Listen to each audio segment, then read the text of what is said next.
Alright, so welcome to this episode of the Comics Brew and Chew podcast. Episode 31. Episode 31. Yeah, that's a decent number. Yeah. It's great. This one we are doing, once again, in the company of one another. Seeing how... I haven't seen Fred in, what are we, in July? And I last saw you, I think, in February. Did you see me in February? It was somewhere like January, February-ish last time I saw you, because I don't think I saw you in March before everything closed down. Did not. So that's probably at work. This is the first time we've all been in It's each been like other's half a company. year since I've seen Fred. It's been half a year since I've seen Tom. That's wild. So it's probably been about half a year since I've seen him in. Probably. Yep. Jesus. I've seen John Every day. Pretty regularly. We're almost married at this point. Yeah, pretty much. So when's the wedding? Well, yeah. After Alex's. What the hell is... Oh. So if you hear any weird background noises, it's because there's a new member, well, pseudo-member of the podcast. During COVID quarantine, my little sister decided to adopt a kitten. So now we have two cats. There's Stella, who you've probably heard once or twice, and now we have Noodle. Who is behind the couch whacking something Yeah. currently. Yeah, he's under the couch playing with something. He's a little scamp. Yeah, so you'll probably hear him making noise. But yeah. So today, for being back together for the first time, we are now back to our book schedule we were supposed to be following because we were like, this year will be our year. We've got this book schedule. We're good to go. And then COVID happened. 2020 is nobody's year. Yeah, let's just mulligan, please. We're like the Friends song. It might not be your day, week, month, or even your year. And that show, nothing good ever happened in that show after that song. Yeah. But The credits. True. Somebody got paid to make those. But so today we are going back to March, back to John's birthday. Oh, Hello. that's the cat. He found a ball. And the ball just went to John's feet. And there's a cat. We have the Shining going on. He's a creep. He's a little creep. So yeah, we decided to do Winter Soldier. For John's birthday. Happy birthday, Back John. in March. Yeah, happy 4 months ago I birthday. didn't have a birthday this year. I didn't. I just stayed 25. None of us did. Yeah. We keep Just it Alex. because I'll take that. I didn't have a birthday because I had a sheriff with Jesus. Oh, that's right. Easter was on Fred's birthday, but Easter didn't happen either. Unfortunately. The one thing I look forward to at Easter is my family goes away. And you guys both were reincarnated. That was a thing. So for Christmas, I got John Winter Soldier. Wait, that was for Christmas? That was I thought it was for my birthday. no, I got it for Christmas. It all blurs together. Jesus. You probably didn't What? read it. No. No, you did. What did you give me for my birthday? Because I remember I was like, fuck, I gotta get Fred something nice. What did I get you for your birthday? I think I mailed it to you. You mailed me Ultraman. That's right. Mhm. Ultraman the TV series. And then I won up to you and got you the fucking Jason Aaron book. Because I was Yeah, like, you did. I won't be outdone. By the end of this, Fred and I will be getting each other cars. There you go. Which, judging by the condition of the ones we have right now, should be sooner rather than later. Anyone want a dumb little orange thing? Oh, Yes. stop your dumb little orange thing. All right. I got front-ended the other day and didn't even care. So, yeah, for Christmas, I got John Captain America Winter Soldier by Ed Brubaker. You also got me the other one, Wanted. Yeah, the one afterwards where Cap's dead and Bucky's Cap. I didn't like that one so much. But it was cheap and it was at the local thrift store. So that's where I got it. Yeah. So you guys had read Winter Soldier in the past, right? Mm-hmm. So I read it. So John gave it to me a couple months ago. And then it sat there because we weren't doing anything. And then I read it one night waiting for, I believe, COD to update. Probably. And So yeah, this sounds like a good one to read. and I got through the whole thing. So, That's a very slow download speed. It's just a large file. That's the problem. I have played. We won't get into it. Call of Duty has ridiculously large updates to the point where, like, if you plan on playing, you better plan 2 days ahead of time. Yeah. I downloaded Now, is that Crisis. just an Xbox issue? No, or... it's across the board. They're the same. Like, the file sizes are so big Even on across PC? the board. Even on PC. Jeez. I downloaded Crisis on my Switch in like a matter of a half hour, Mhm. maybe. And that is now the bulk of what's on my Switch. And, like, I wouldn't be so annoyed with the Call of Duty, not to go off on this tangent, I wouldn't be so annoyed with Call of Duty's updates the fact that they were so large, if there was actually something in them. Right. But when I'm like every week I'm getting 50 gigabytes and I'm not doing anything but balancing a weapon. Just stick it out of the couch. The longest game Listen. download I've had on my PC has been Doom Eternal. Mm. And even that was only about an hour. So, again, to go off topic, crazy for us to do that, right? Doom, the 2016 one, came out on the Xbox 360. It was 4 discs. What? Yeah. It was like one of the last major releases on the 360, and it was 4 discs. Jeez. But yeah, so I read it during a COD update. And then I sat on the book up until about the other day when I remembered to give it back to John. And yeah, we are very underprepared for this podcast. We Well- can't believe it. I can't believe it happened. I mean, I can believe it, but still, it's weird. Can you though? I mean, I'm prepared. A I little just bit. finished it this morning. You never know I what time. read the book. So, by the way, as we always do, we have snacks. I brought from Easter lemon crisp Kit Kats. They're good until next February, so you guys aren't getting poisoned or anything. They are my favorite Kit Kats as of right now. Very good. Outside of the fact that I have Kit Kats at home that have alcohol. Those were not so good. I And had that's- those. They're not so good, but they got a little bit of the tinkle afterwards. And speaking of alcohol, we are having. John's having a nice coffee because he needed it. I will be having the mango cart as soon as I finish this 32-ounce monster of coffee. The rest of us are having Golden Road Brewing Mango Cart, a mango Very wheat ale. good. It is very good. Apparently, I got a little can of it. Distributed by a Harpoon in the Northeast, Okay. but they are from California. Irving, I believe. I first had their melon cart. To go on a short beer tangent. It's a pretty big state. Well, I guess it's a state fair in the Northeast. It's in Springfield, Massachusetts. It's called the Big E. We went And last year. Yep. Very fun. yep, I wound up with 2 beers for the price of 1. yep, you did. You got lucky. Is that the weekend you and our boss had off? No, Oh. this is the month before that. But yeah, so it's like a big state fair, and I remember seeing like a beer stand, and I looked at what they had, and I saw a melon cart, and right away I'm sold. Melon on a beer, done. And I don't know if it was the heat or the long day, but it was the best beer I ever had in my life. It was so good. And then I started looking it up, found out it was only in, California. Wondered how the hell it ended up at a state fair on the other coast. Found out Harpoon distributed it, and then didn't see it for like a year. And then Fred my boss mentioned seeing it. He got me a value pack, which was melon, pineapple, and mango cart. Long story short, I can only find mango cart, but the day I find melon cart, I'm stocking up because it's delicious. Definitely recommend this So one. what other ones? They do a Melon, mango- pineapple. Pineapple sounds good. I find that pineapple beers don't really like. Pineapple's a really weird flavor because it's very distinct, but it's Yeah. also very muted. Like it tends to get drowned out by a lot of stuff because it's very tame. I will check my place on the way home because I'm gonna buy it. But melon cart, oh my god, so good. But anyways, the book. Now, Winter Soldier is my favorite MCU movie. We have it on in the background. I figured I'd put it on. And I was like, I don't know. Like, we'll see if not to like say that movies are always better than the books or vice versa. I wasn't sure if the book could live up to it.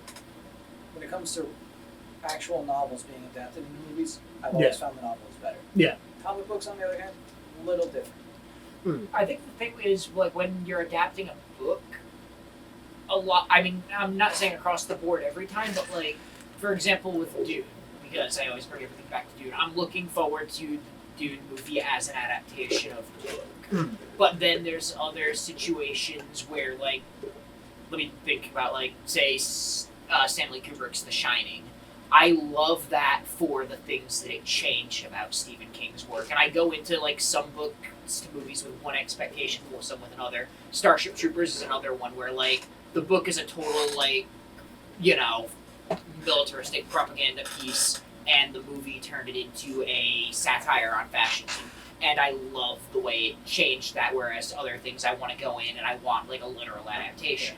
Comic books, I feel like, comic books to movies, when it's like a superhero, ongoing, whatever thing like this, I feel like I always want, the less literal, pick and choose material, do what you want with it, whereas something else, thinking back to, like, a decade ago when I cared about The Walking Dead, I got into that show wanting a straight-up adaptation. Yeah. But I think straight-up adaptation doesn't work for superhero stuff most of the time. But if you look at something like like Sin City that did adapt from a comic book. Yeah. It adapted from a standalone. And that's the kind of stuff that works better for a literal adaptation. Or take like another graphic novel that might have been turned into a movie in the last decade or two, like Watchmen, which was almost shot for shot, and some people didn't care for it, even though it was almost exactly. Because it got the story, but not the implications of the story, because Snyder. Yeah. But the big thing everybody complains with that one is, but they changed how it ended. And I'm like, see, I don't care that they changed how it ended. I care that it hits missed the the mark. notes, but missed the intention of the notes. But so now I was wondering, now having never read it and only seen the movie, I was curious what stays, what doesn't stay. If the movie just retreads the book, is Bucky actually the Winter Soldier? yeah, and it's like it tells a similar story, but It's a pretty different one, but there are but Winter Soldier's "Who's Bucky" line is like that straight up happened in the book here. and it's been a while since I've read it. Is Hydra as implicated as they are in? Only via Red Skull, Right. who dies at the start of the book, Mhm. and it's the Russians who are orchestrating everything, and then you get on the last page that ending tag with Red Skull, just his mind is merged with the main Russian villain. Yeah. But the main Russian villain plays a very similar role that Alexander Pierce plays in the film, where his name is even, the Russian variant of Alex. Alex. It's not Alexei, it's like Alexandrov? With a K. But he's very much the guy with Winter Soldier on a leash, been using him over the years, but it's not an explicitly Hydra thing, unless, maybe the following volume or something digs more into just how directly connected with Red Skull they were, but it seems like Red Skull was more just a buyer of some of their materials and not the same organization. Yeah. And I feel like the comic, and just comparing it to the movie, like the comic definitely fleshes it out more into the Marvel Universe, whereas it's understandable that like in the movie, they kind of keep self-contained to like Cap and a few other small characters, most of whom all show up in the book too, but you kind of feel like the larger world in the comic. Well, in the movie too, with the whole implication that S.H.I.E.L.D. has been behind everything, but then you get like Iron Man showing up for an issue in the comic in the end. And like the fact that there's 60 years of comic history, As opposed to one Yeah. previous movie. As opposed to like one movie with Bucky and the Avengers movies. Like in the comics, you have decades of stories to go off of. Probably my favorite thing in the comic version, and it's something the movie actually does a little bit also, although it's more literal in the movie, is the flashbacks. Right. I love the constant World War II flashbacks, but I also love that they are not a trustworthy source of information at all. And through the Cosmic Cube, the Russians are messing with his mind and basically fabricating memories that may or may not have happened. And that, kind of form of PTSD creeping up on Cap, but also not knowing what's real and what he can trust, I think that was some of my favorite reading. I also just, art-wise, I loved the way that stuff was drawn. Mm-hmm. One thing the movie has, the comic doesn't.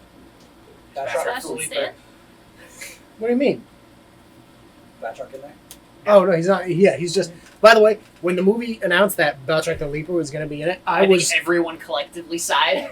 I was excited. I was like, cool. I thought Batroc was always like this goofy French guy. I forgot one of the animated TV shows. Every time he jumped, he said leap in a French accent. So it's just this Russian dude going leap leap, and is he when he's your mustache twirling French villain, super caricaturized. Yeah, literally. And I was like, great, I can't wait for this. Because I had a feeling they were going to make it cool. And Cap's fight against Batroc, probably one of the best things in the movie. It's one of the best shot fights in the MCU. The opening I remember not being a Captain America fan until I saw Winter Soldier. And within 10 minutes of this movie, when he kicks that dude over the side of the ship, I was like, done. I turned my Team Iron Man cap off and put on my Team Captain America hat. More like Cap Stan America. Yeah, Cap Stan America. Oh. That's me. Another thing that I really loved in the comic was the use of Sharon Carter, Agent 13. Yeah. I thought she made a really interesting counterpart to Cap in the book, kind of in the way that Widow plays in the movie. I think it's just because in the movie, this is where she gets introduced. Right. Meanwhile, they've already had A ton of history in the comic, so obviously using Widow in that more significant role in the film makes a ton of sense. But she's a very distinct personality from Widow, which made reading that stuff in the comic very different. But I thought that was a fun relationship, especially being an actual ex relationship. So they have a much different interaction than Cap and Widow in the film. And I like that she has her own motivation, running parallel to Steve's that doesn't always have to overlap with his, and she has her own kind of narrative that she's driving in the book concurrently to his. Mm.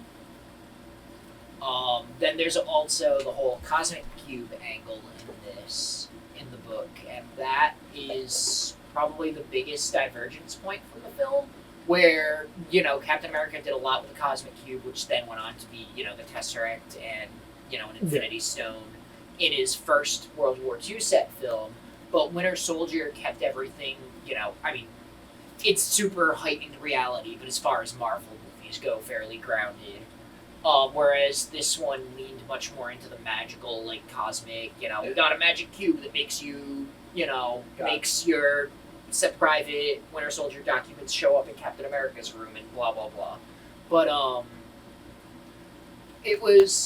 I like that stuff just because I like the Marvel universe as a whole, so I like when that, cosmic stuff seeps into, even the ground level things.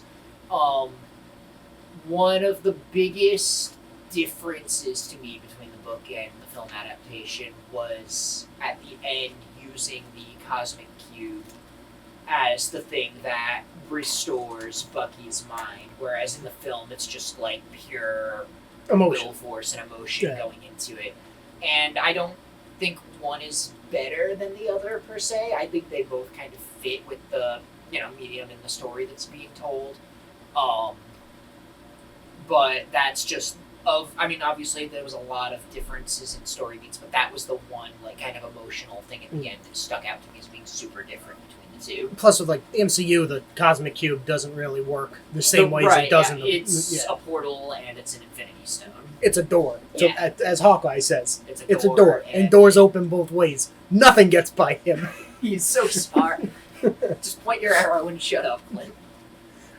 Nothing gets by him unless it's real quiet. Oh, Jesus. Or a TV series. Okay. Anyways. You know what always gets by him? Quicksilver. Always.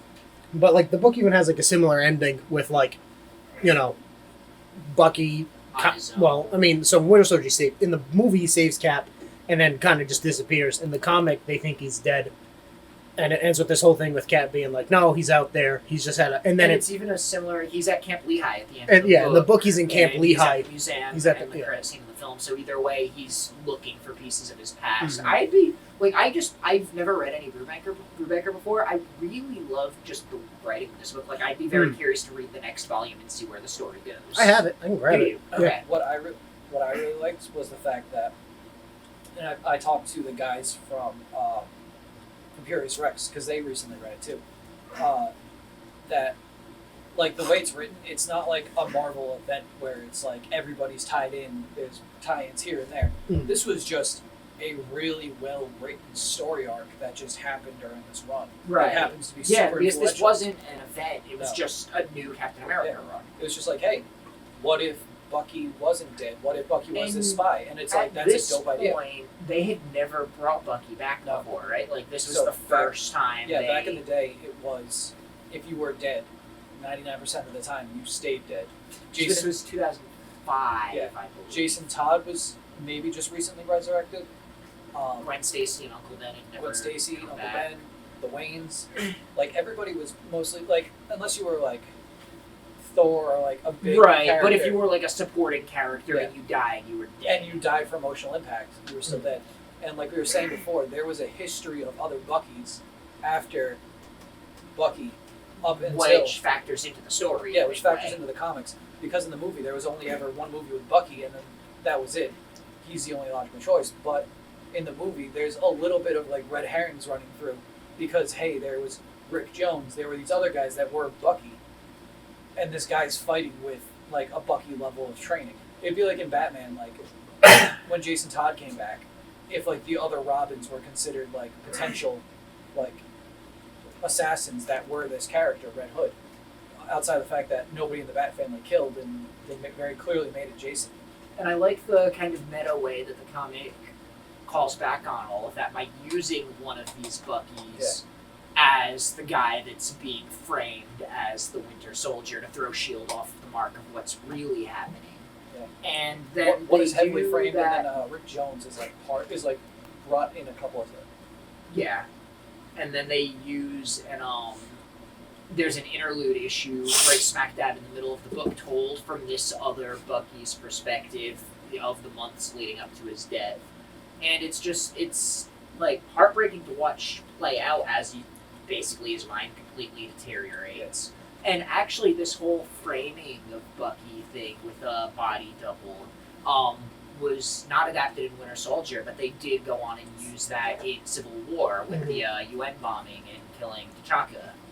And then the other Winter Soldiers, too. Yeah, there being other actual Winter Soldiers, which was... Now, you would probably know better than me, Fred. Were there multiple Winter Soldiers in the comics? Or That I don't know, because I've never really read too much into Captain See, America. this is the first time I've ever read Captain America. I've read a couple other Captain America books. One of them I gave to John, which is that Marvel Knights one. Yeah, I don't think I read all the way through that one. I've read Cap in crossover things. Yes.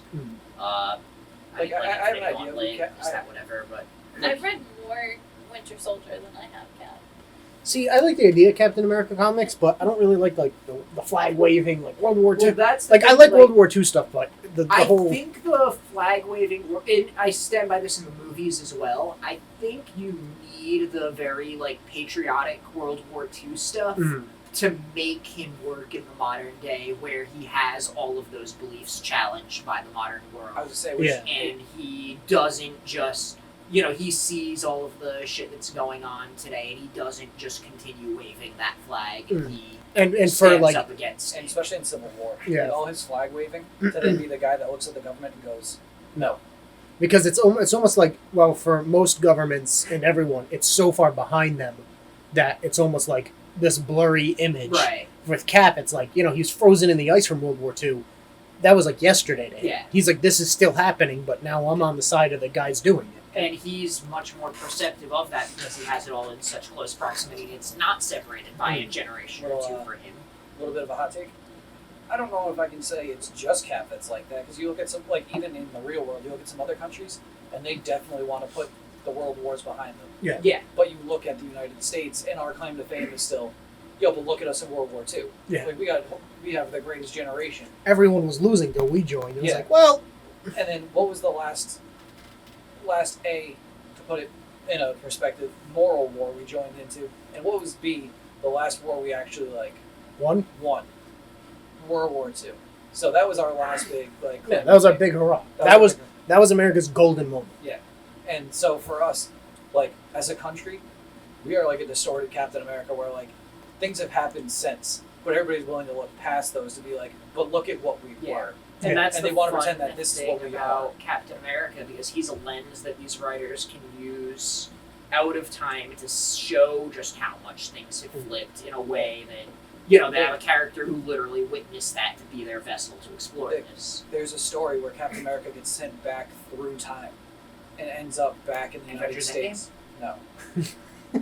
No, but like he ends up in the United States after World War II ends.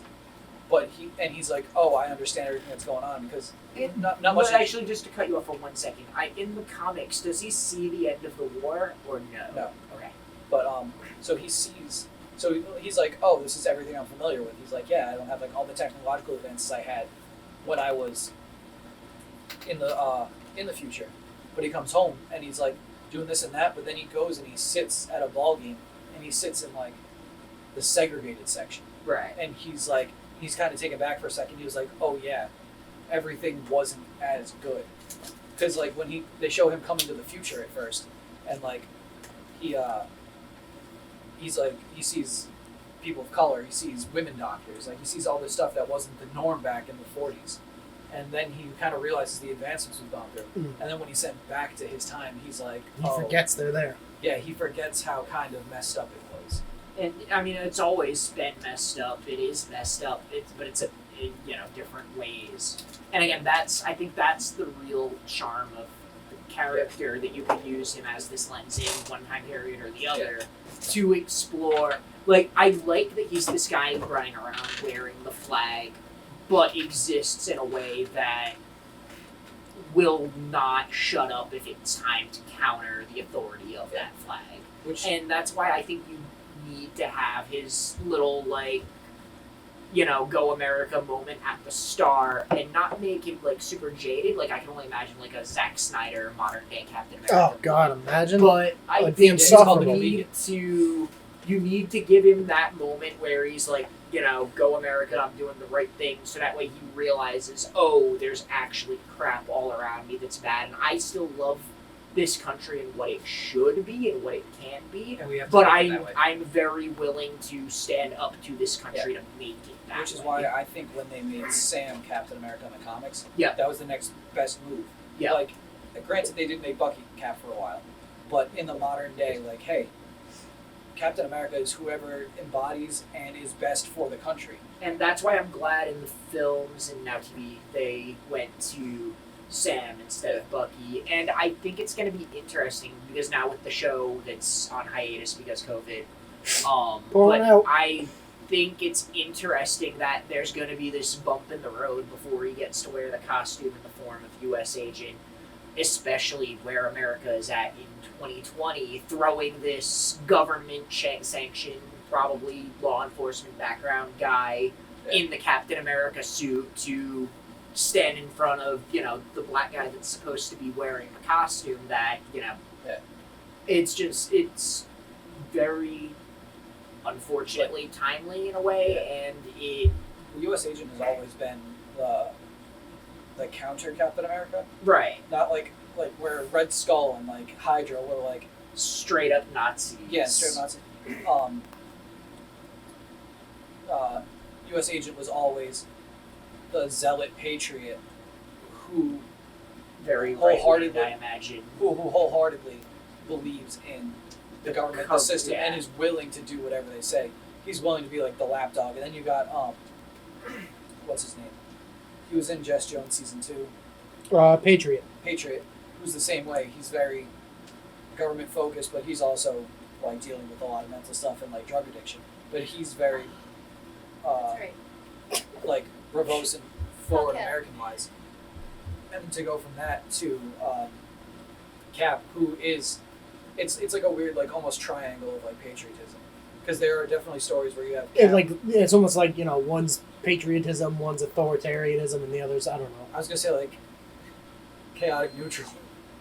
Chaotic good, like something like that. Like there's like a spectrum there. Like games have like it's like speed, strength, Yeah. and something else, and like Defense. yeah, you could like kind of move your thing, but it takes from everything else. It's almost like that. Like Captain America's dead in the center. He's the perfect blend of all three. And there are definitely stories where I think Remender wrote one, and I want to try to find it, where Cap stands up to Patriot because Patriot's being like super xenophobic, and Cap's like, "Hey, my family, like you guys hold me up to this pedestal of like the ultimate American icon because I'm from way back in the day, but you got to remember like the generation that was before me wasn't born here. Like Right. my family came. And that was overseas." actually one of my other favorite moments in the comic was in, I forget if it happened in flashback or if he was talking about it in modern day, but when he says about how he gets mad at people, laughing at the French in World War II, Yeah. when it was their government that stepped down, but he was there fighting alongside the French,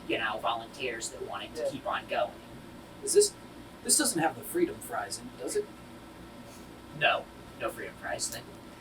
Is it? I mean, I don't know. It's been Because a while. I thought No. I remember a Cap book that mentions the whole freedom fries. That was not this one. I made a Snyder Captain America Photoshop real quick. I just dull. I just toned it down. I left one blue stripe down the center of his red one. It's good, right? Jesus Christ. See, there's two ways a Snyder modern day Cap would go. It's either that, or it's like a super like hyper violent The comedian. and yeah, basically. Like those are the only two ways he would go, and he'd never smile because So, Superman is. I was gonna say so is Superman. Because yeah, I mean, that's the thing. It's Like like that's the other thing too. I feel like the Captain America movies are basically proof that Superman would work on film in the modern day. I think you need to do that first film, like super pure, and then do a sequel that has him not losing any of that purity, but having questioning Yeah. the system around him. Boxing my fingers. Yeah, he does that. But like Alexander, I mean, the movie. So I think we talk more about the movie. The book is super fuzzy in my memory, but It's so weird because like the book is so different, but beat for beat, you're like, what part of the movie am I in? Oh yeah, it's that part. Yeah, yeah, the movie does use a lot of the same framework despite the differences, but There, and the outside influence in the book is inside is in the film. yeah, it's inside. But that's also because like, hey, the book is like, look at this large landscape we get to play with. Yeah. The movie's like, hey, look at this very narrow framework we have right now. Right. I mean, the movie was coming off of the heels of Avengers, essentially, where that was the big thing in the universe at that point. Yeah. plus they both have a fight with Brock Rumlow on a highway. Yes. But he's Skullbones in the comic, Crossbones. Already in the comic, whereas, yeah, he doesn't get that Until the end. get up until Civil War, really. He gets 5 whole minutes of it. And then he shows up in Endgame. That's right. I loved, too, in the book, The Invaders. the Invaders stuff during World War II was very fun. I didn't know Namor was part of the World War II Invaders team. Yeah, I remember that. I read that in another book.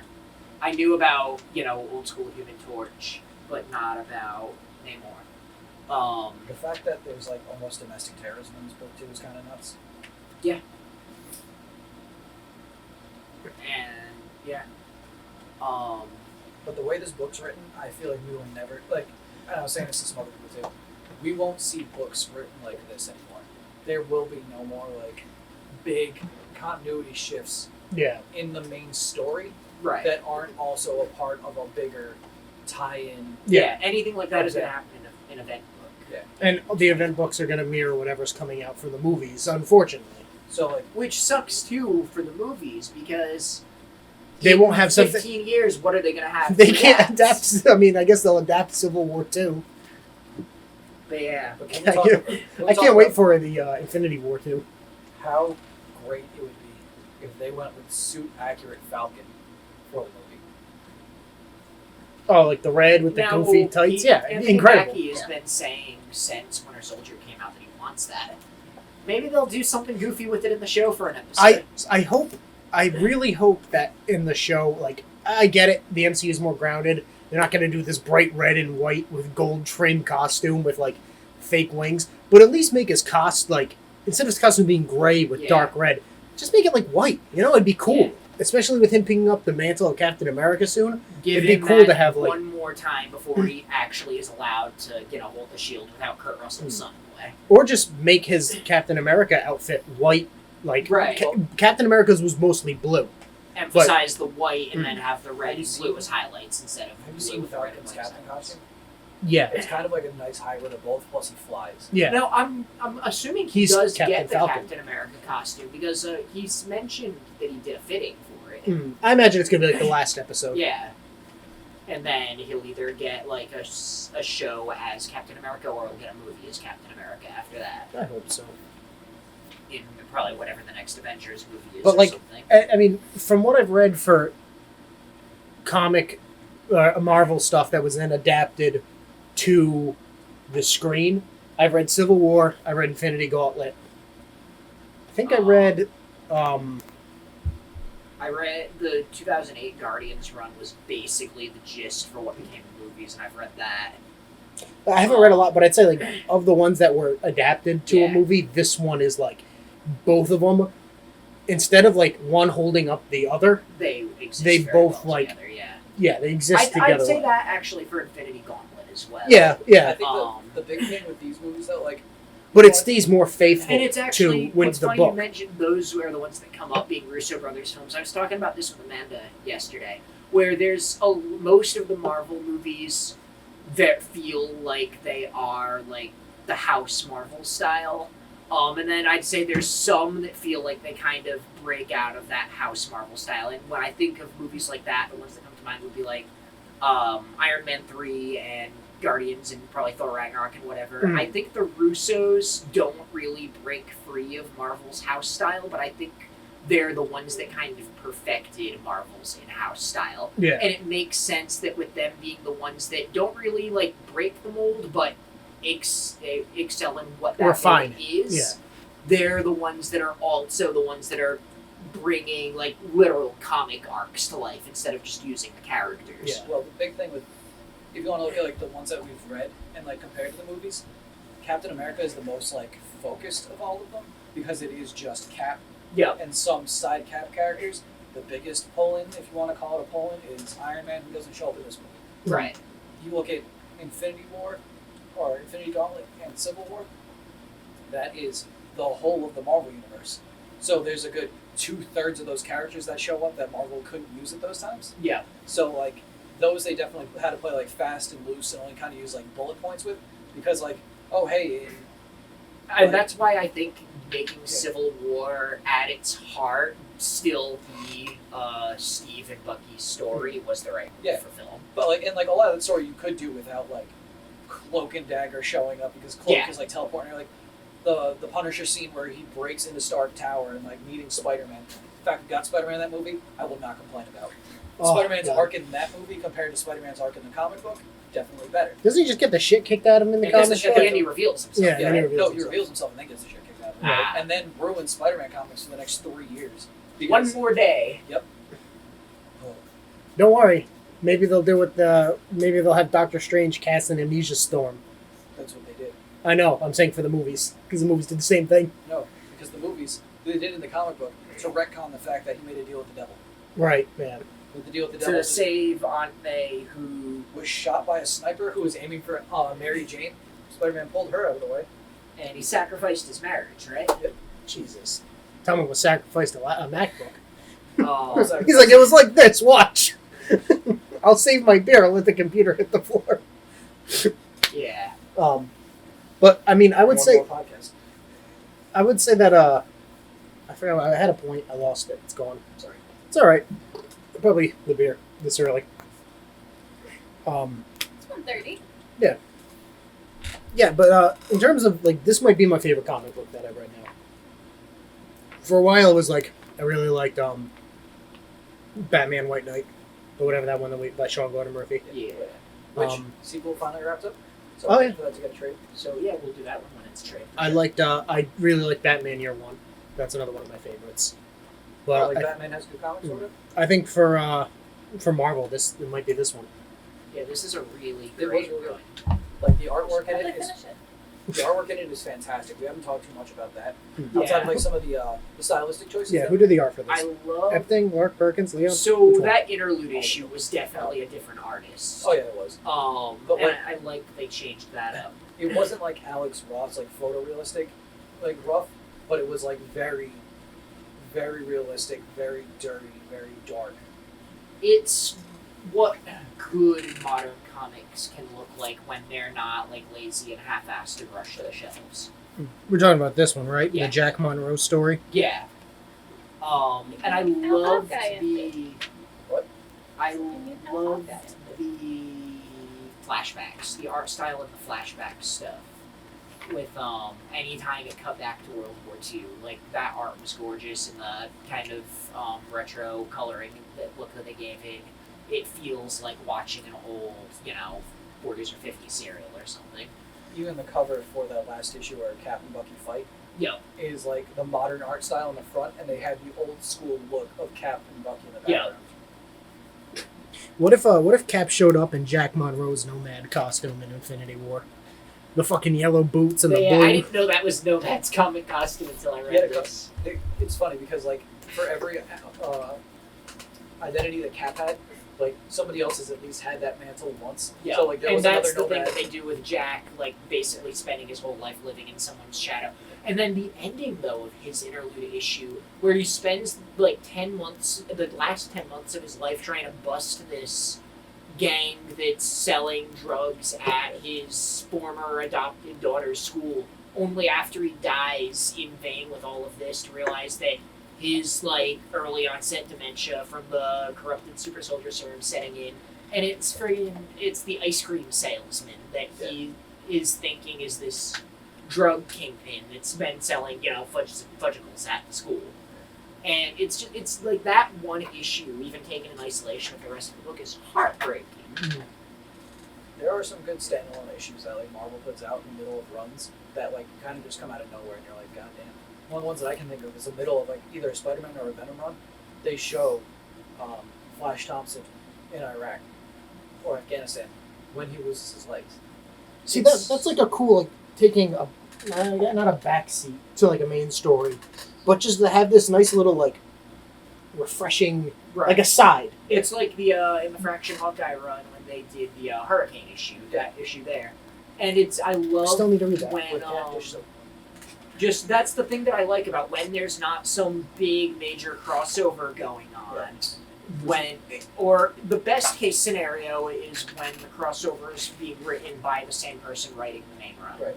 But when it's a different writer and you're like, roped into this crap, you can do things like that. Like this is written before Bendis ruined the format with, like, it got them thinking that, we need to do an event every summer, like have our big blockbuster movie comic book issue. And now I feel like there's an event every quarter of the year. Yeah, it's ridiculous. Like my favorite thing, like I go back to the Abnett and Lanning Guardians a lot, mostly because I really love that run, and it's also kind of the run that got me into comics.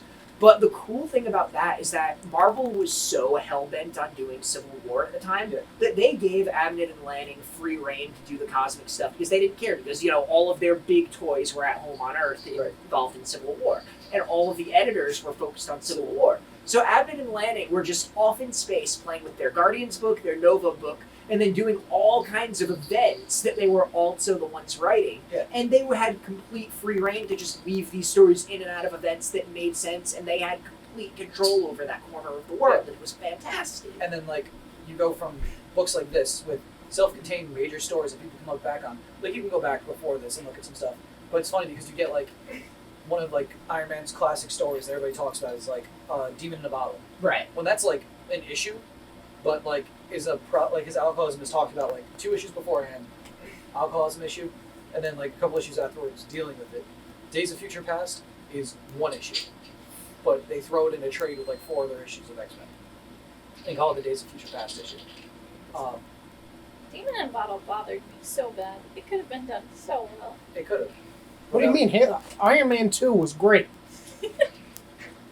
But, and then you get into stories like this that are longer story arcs that are better, like, you can take and put into a trade, and you're like, here's this story. Right, and it's actually a story, and it ends on a way that, like, I want to continue this run. But it bleeds seamlessly into, like, and then the next day something else happens. Right. Like, Hydra attacks somewhere, and Cap has, like, a 2-issue story dealing with Hydra, or a standalone issue doing something else.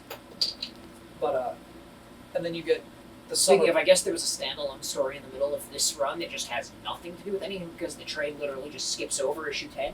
It might have, or, like, that might have been a tie-in issue for something else. Like, if there was an event going on. Right.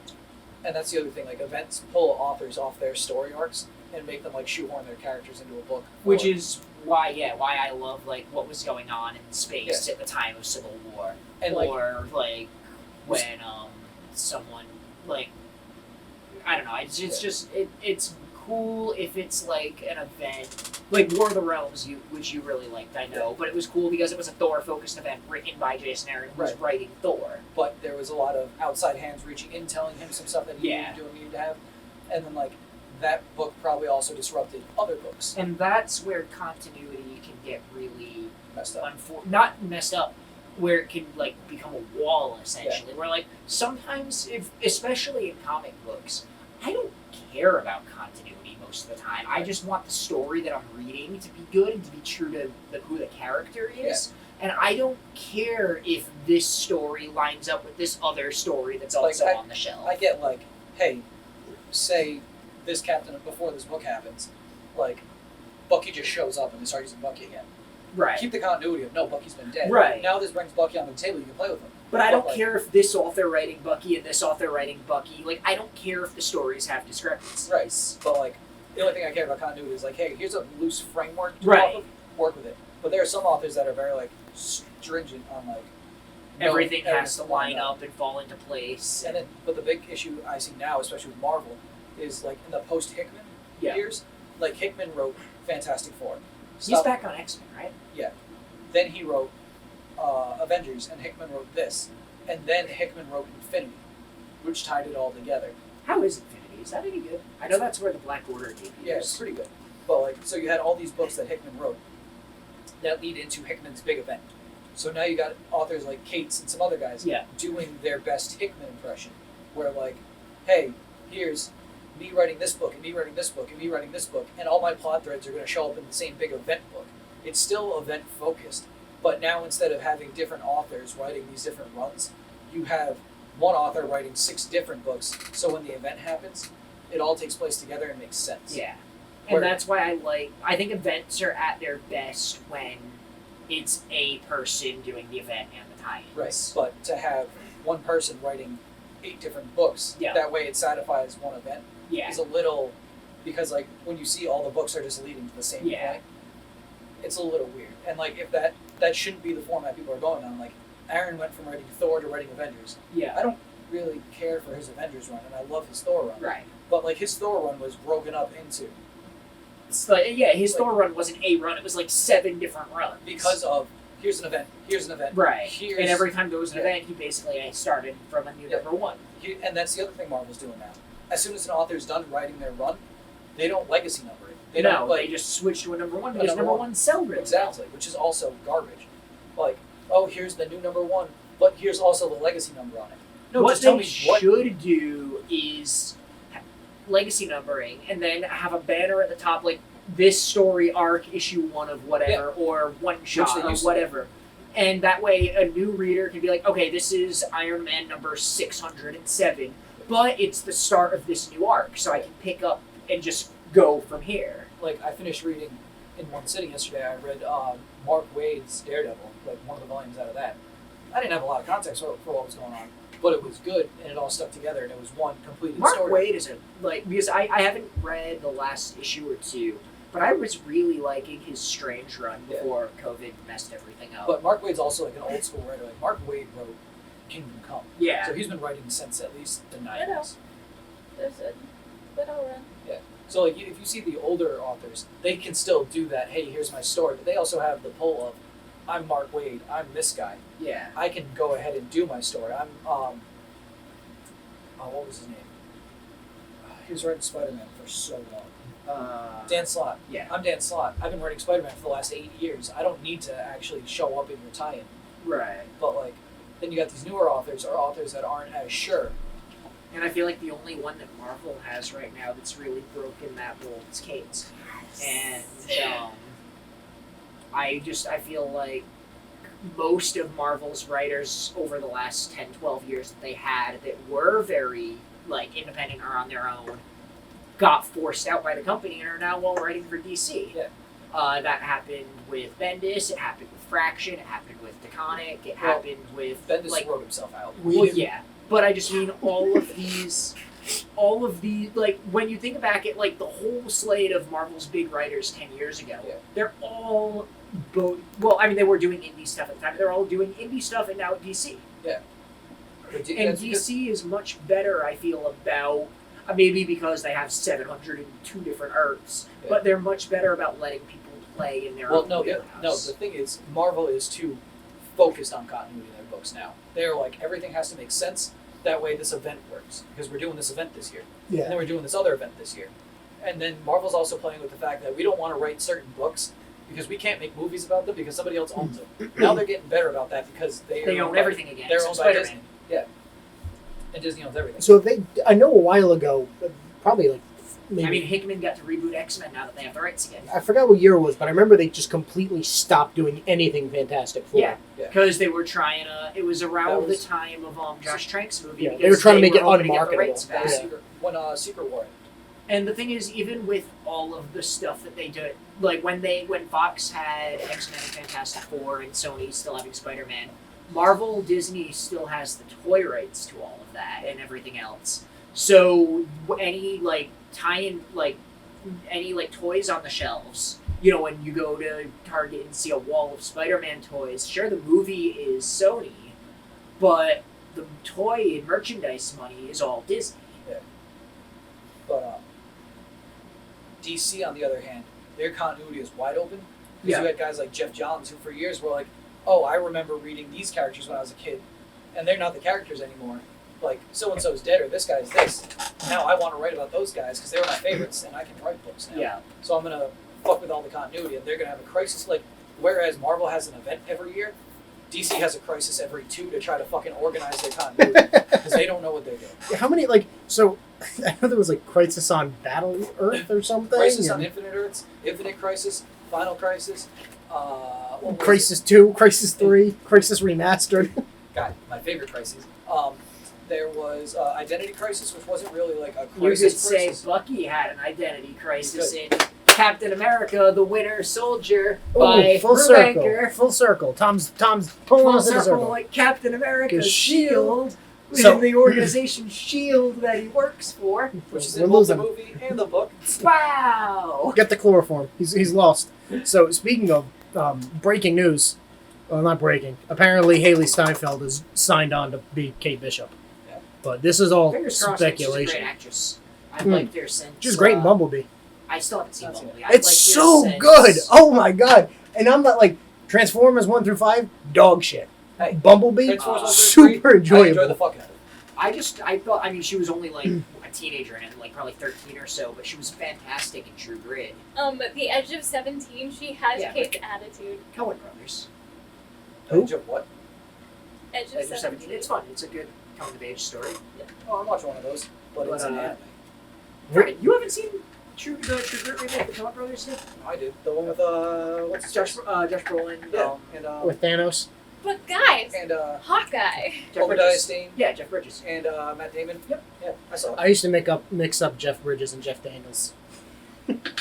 Little different. A little bit. I'm not good with celebrities with like similar like shticks and names. Like I used to confuse fucking Ben Stiller and Jim Carrey all the time. I don't know why. In my head they were the same Yeah. person. I could see that. John Mulaney and John Oliver. Screw. Jeff Bridges is wonderful. Jeff Bridges is a blessing to Speaking serve. of Hawkeye, though, the Hawkeye's promo dead art, in this book. He is. The promo art. for the game, for the He's Avengers bald, game, right? he has his hearing aids. Does he really? Yes. Yeah, Oh, wow. they shaved that dumb mohawk off his head. So, speaking of, I thought this was kind of funny. So, right now, because there's no Marvel movies coming out down the pipeline, the Lego Marvel what do you stuff. mean? Black Widow is definitely coming in November. They- COVID isn't going to stop that. They shifted the Lego focus from Marvel to the game, and one of the sets is the Avengers Tower, and there's like a little sticker that's like a telephone, and Hawkeye's on hold. Like it's a picture of Hawkeye, and it just says holding. And I was like, I wonder. And then like this thing about Hawkeye being the first post-release character. I'm like, is that like a reference? Is this super meta what Lego is- reference? What in this game? What is post-release character mean? Is it just a character to play through the pre-existing material in, or I is know, it like like- a mini campaign? I know nothing about it. Like I know there's there's a campaign. I know it's going to be co-op. There's going to be, I think they said some kind of multiplayer component. I'm not sure if that's co-op or something else. Like when you say post-release character, so he's a DLC character. But does that I'm just wondering, does that mean just another character you could play as in the campaign? I think it's going to be Or does another that mean, character you a can play as. Mini That's weird, 'cause I campaign. thought- Maybe like a mission or two. Because Yeah. that's what they did with the when Arkham Knight came out. When they released the character DLCs, each character got a mini campaign, Yeah. like 2 or 3 missions. Does to play that be as. fun It if seems they like just every- kept adding little campaigns? Because to it seems like like that? every mission or chunks of the game you play as different characters based off of that mission. Because I think you start as one of the big 3, and then you go from there. And I think so. At the start of the game, there's no Hawkeye on the team, and Captain America's dead, right? no, Well, no. Captain The America the dies first in- mission, Captain America And then dies. it jumps What? 5 years into the future. Or Yeah. something. They, Oh, that's the whole premise of the game. yeah. The Cap's first dead. mission of the game is Cap's death. The Avengers fail. I don't know that. And then I think From the when they announced, like, that's not a spoiler. That's the premise of the game. yeah, like the collector's edition comes with a statue of Captain America, like the dedication. So I put on a quick little trailer so we can get an idea. I know Miss Marvel's going to play like a pivotal role. I think she's like the main character. Well, yeah, they want to sell her more because the show is coming, Yeah. which makes sense. They- I thought she's just a good character. No, she's been they said that she was going to be the main focus of the game for a while. Because she's the one who like believes in the heroes and she's Right. like a big fan. Which makes sense. I look forward to seeing them bring her into the MCU. And then she's the one, apparently from what I've heard, she's the one who's going to bring the team together. She's my And it's favorite Miss good Marvel. to be getting, just because a lot of people that haven't read the comics probably don't know she exists, and we know we're getting her in, her show. So Yeah. Which means we have a video game and a TV show being led by an Inhuman. I wonder if they're gonna keep the Inhumans bit in the MCU, or if they're gonna just Probably not. or if they're gonna tie her powers in with like Captain Marvel's more. I like the Inhuman part. So from what I understand is you see her. I remember watching Taskmaster. You My remember when he boy. was supposed to be in a movie? She Okay. I remember when in the early stuff, it looks like she gets her powers from whatever it is that kills Captain America, whatever event that is. But like, the Young Avengers are supposed to be Kate's team. and Kate is coming. I'm But curious. they're By the way, Kate's I team. found out the other day. Who are two of like the biggest names on the Young Avengers? Stature and Giant Lad. Nice. Stature is one of the big members. Get it? Yes. Get I it? get it. You said the biggest names. Hulkling and Wiccan. Oh, Oh, of Stature's course. taller than Right. Wiccan. I finally realized what their names were the other day and why it's so weird. They're Bill and Ted. Bill and Ted's heroic adventure. So Okay. it's gonna be a time travel story, Right? is what you're saying. Actually, the first one of them is because Iron Lad is just Kang the Conqueror from the future as a kid. MCU can do more time travel stories. We've only had Which Doctor is- Strange and Endgame. I'm really hoping that Iron Lad they rewrite and actually make Harley. This is a fairly new. This is like a day ago it was uploaded.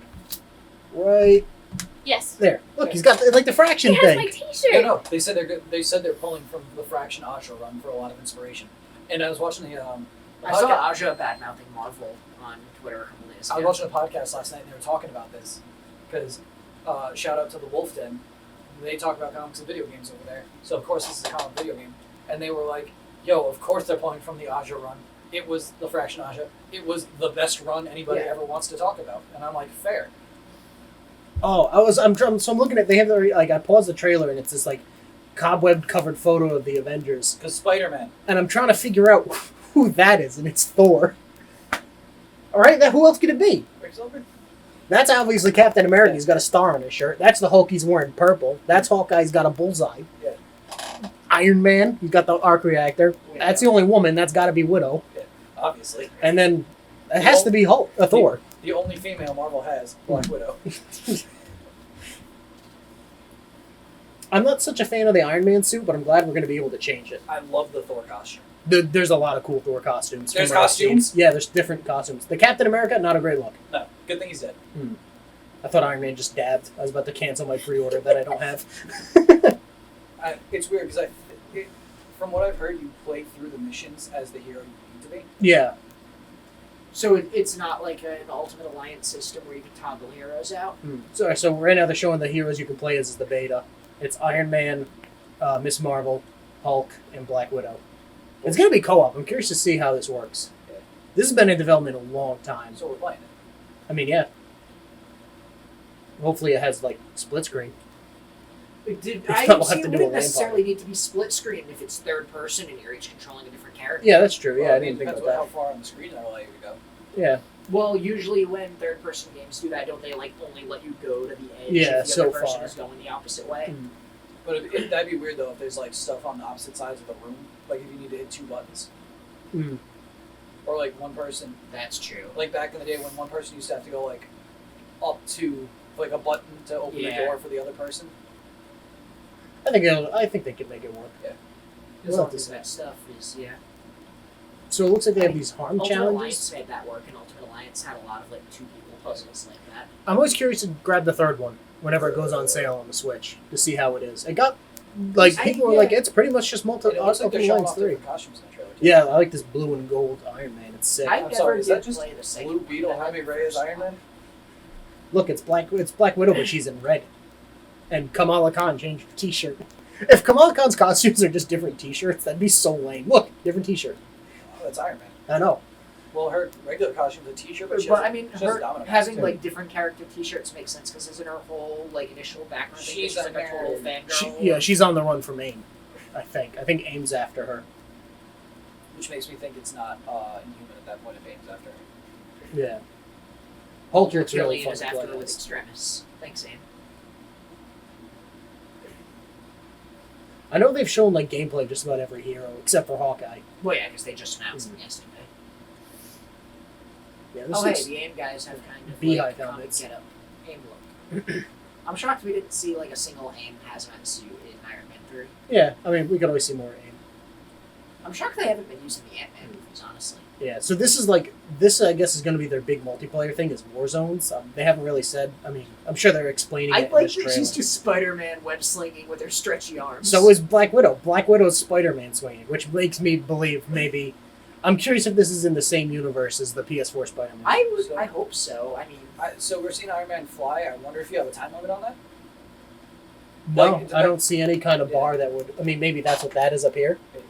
But like I don't see them making Iron Man like run the whole game.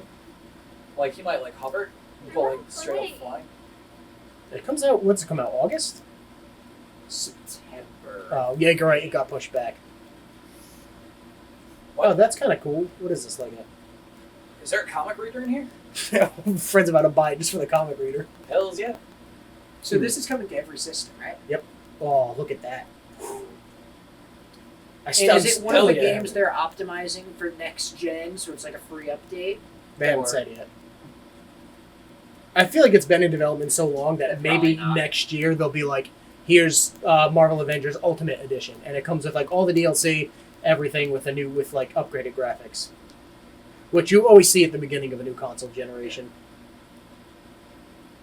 It's funny because all the studios came out and said like, oh yeah, every game we put out is going to be like available for both systems and viable on both systems. And then like some of the games that they announced last week definitely didn't have like a backwards compatible, like not backwards compatible, but like Oh, a current gen. I just saw a little MCU reference, or it looked like an MCU reference. Weird. I know, right? Look at this Widow costume. That's totally her from the beginning of Civil War. The tan coat, the black pants, the boots. Yeah. No Thor yet because he's not in the beta. Sorry, Fred. I just don't like that Yo. Iron Man helmet. Are we gonna get like Aaron Unworthy Thor with I think there is like a bearded costume for Thor. destroyer arm and everything? We've gone way off topic. This is gonna be like It's a podcast, John. Captain America chewing the Winter Soldier fat, or something. I Chewing don't know. America. Chewing America. Chewing fat America's America. ass. Shut up, Tom. Chewing America's ass. Jesus Christ. Oh, yes, please. Hulkbuster. So with how much flair there was on that, Mm. is that Tony running the systems or is that Kamala Khan freaking out in there? Geeking out. Yeah. Nerd girling. Dude, how cool would it be if Hulkbuster was a power up for every hero? Imagine Hulkbuster bust. Hulkbuster. Yeah, it's just Mark Hulkbuster. Ruffalo in there for a half a and a half. It's the Hulkbuster Buster. No, but like, dude, just imagine like Thor's in there and you're like fucking punching guys and then just huge thunderbolts Oh, or like giant hammers. isn't there a comic run where Tony builds armor for all the heroes? Yes. Wasn't Multiple times. there was also a 90s run where Black Widow had a Iron Man suit, right? Because she was like dating or married with him, Yes. Yes. Oh, that's probably like Force Works. West or Coast Ultimate Avengers. or something. I think it was Ultimate where they were married and She had like a blue, and like a kind of like a rescue, but it was darker Yeah. blue. Because there's And it was also in that universe where she is actually a double agent while she's married to him and actually just getting intel on him, right? Or something. there's. Oh my God, Joe Fix-It Hulk. No. Why is Hulk in a pinstripe That's suit? Mr. Fix-It. That's one of Hulk's personalities when he used to work for the mob. He was a bouncer at a club, and there was an issue where it's him and Wolverine both wearing suits. I love it. It's so goofy. It looks 'Cause like he's- Solomon Grundy. That's not Green Hulk. That's Gray Hulk. Yeah. Gray Hulk is Fix It. Looks like we have a purple and blue Kamala. So what do you Khan. think with Spider-Man being a hit and now this coming? I bet the next Yes. Marvel game, the next like big AAA Marvel title is going to be an X-Men game, Maybe. and it'll probably release around the same time the X-Men finally get MCU reboot. No, let's be honest. It'll release around the same time that we finally get whatchamacallit that's been pulled how many times? Black Widow movie? Oh, New Mutants. Oh, that's not out yet. Didn't that come out 3 years ago? Yes. Wasn't that really bad X-Men movie? Which one? I am going to Fred laugh gets it. when New Mutants winds up actually being good, but now it's too late for them to do anything with it. Yeah, that'd be the ultimate cursed thing. Like, I if gotta it's redeem it like first. if it's good and it could have gotten a sequel or two had it come out when they wanted to, because they never even did any reshoots. So the movie that's coming out is what would have come out 3 years ago. Yeah. God, it's just... So, like, imagine if it is actually good and they could have gotten at least one more sequel out before they lost the Did rights. we get Planet Hulk? Yeah, it looked like it. I thought I saw, like, the bandages and the beard. That might be Maestro Hulk. I mean, it looks cool. I'd be worried that, like, with a game like this It's is... too much. The combat could get stale and the characters could be too samey. Or it could just be, like, not nearly enough... So it also looked like, hey, Hawkeye trailer. It also looked like you can level up each character. yeah, and build it, it could be really cool for, like, long-term playing. Unlock different abilities. for Where's each the character. boomerang arrow? Kate's not there. He pulled out a phosphorus arrow and tried to blind me. I don't know if that works on a robot. Didn't work on Daredevil. Why not? And then they were like, he pulled out the arrow, and then Daredevil realized what he was trying to do. Hawkeye could be a really cool character to play as long as, like, changing up the arrows, as long as there's a lot of them. As long as it's easy. See? You can see the hearing aids. You could. No, he just has a dozen arrows and you need to Bum, collect bum, them after every use. I love the Hawkeye emblem, like it's a big reveal. I mean, it is a kind of big reveal, but... Oh my god. Do we get dumb original Hawkeye with the big H helmet? Oh, Oh, if they give absolutely. him, like, dumb costumes. His skirt. Oh, so is... I think what the comic book cover things are, I think they're costumes. So they we use... get dumb Hawkeye. So you get, like... So, like, right So here, there's say, video game version. say Fraction. Ultimate. So we'll get that. It looks like, yeah. This is Fraction. Tales of Suspense, Hawkeye and the Winter Soldier. And then original. Oh, Jesus. Yes. That tears it. I've That's- had it as an adventure. Because the he's one, so on goofy. the one on the left is more the closer to the Fraction, but that's his Occupy Avengers, which is a fantastic book and everybody should read it. Oh. Old Man Hawkeye? I wish I could go back less than 10 seconds on this stupid app. There it is. And then Yes! proper Fraction one. Wait, can you read these? I wish I... Should we get Pizza Dog? Oh, we have to get pizza dog. I'll have to watch this with audio after the podcast. Oh, he brought the Hawk Jet. Hawkwing? He looks cool. I like the bald look for him. It's a good, like, different That look. looks like Jason Statham. Well, they were probably going to give him the mohawk, and then everyone laughed at Endgame. Yeah, But he probably. doesn't. Endgame was the only time he's had that. I know. But that's the only time people have cared. Oh, it looks like we do get Gladiator Hulk. Yes! So do you want to wrap this up? Yeah, We've let's gone wrap way this off thing. tangent. Hawkeye's not off tangent. It's just my I usual mean, he's state ahead of of being. this. Someone might suggest he's a little off the mark for what we were talking about, but Get it? Because he's... Off the mark. So you want to wrap us out, Fred? not really. Okay. Thanks for listening to this rambling. Yeah, it's going to take us a little bit to get back on, To remember how to socialize. Yeah. Hopefully we don't have another 6 month. Act like I Wait. knew how to do that before. Point. We only recorded this week because Fred is on vacation. I Believe- had all 6 at once. Yeah. Fred made a joke that his vacations are only one day, and he's using all his vacations. But Fred will have another vacation. I still have another vacation. So we could... Fred has 2 vacations. Scratch that. And, I mean, we can always just work stuff out to try and get some days to record. One vacation's going to be the week of Comic-Con, so I'm excited for that. Is Comic-Con going to happen? There's no current on this, Oh. Fred. I know. Wait, don't tell him. He doesn't know yet. No, Fred, there'll be a Comic-Con.